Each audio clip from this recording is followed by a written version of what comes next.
সকালে খালি পেটে আপনি কি খাবেন জানেন কি? যদি না জেনে থাকেন তাহলে এই ভিডিও স্কিপ করবেন না। ভিডিও সম্পূর্ণ দেখার আগে আপনার কাছে ছোট্ট অনুরোধ, আপনি যদি এখনও আমার চ্যানেল সাবস্ক্রাইব না করে থাকেন তাহলে দয়া করে সাবস্ক্রাইব করুন। এবার আসি মূল কথায়। ১. গরম পানি বা লেবু মিশ্রিত গরম পানি পান করলে শরীর পরিষ্কার রাখে। ২. খেজুর ৩ অথবা ৪টি করে খাবেন, এতে করে শরীরে দ্রুত শক্তি দেয় এবং পেটে জ্বালাপোড়া কমায়। ৩. আপেল, পেঁপে, কলা, ডালিম ইত্যাদি হজমে সহায়ক ও ভিটামিনে ভরপুর করে রাখে। ৪.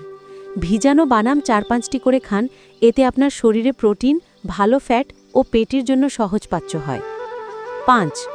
ওটস অথবা চিড়া, এতে করে আপনার সহজপাচ্য হয়, চিনি স্থির করে রাখে। ৬. দই খাওয়ার বিশেষ উপকারী, কেননা দই খেলে প্রোবায়োটিক্স পেট ভালো রাখে। ৭. মধু গরম পানি ১ চা চামচ মধু মিশিয়ে খেলে দ্রুত শক্তি দেয় এবং গলা ভালো রাখে।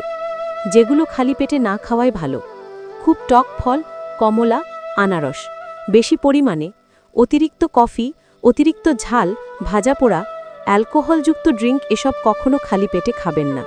ধন্যবাদ।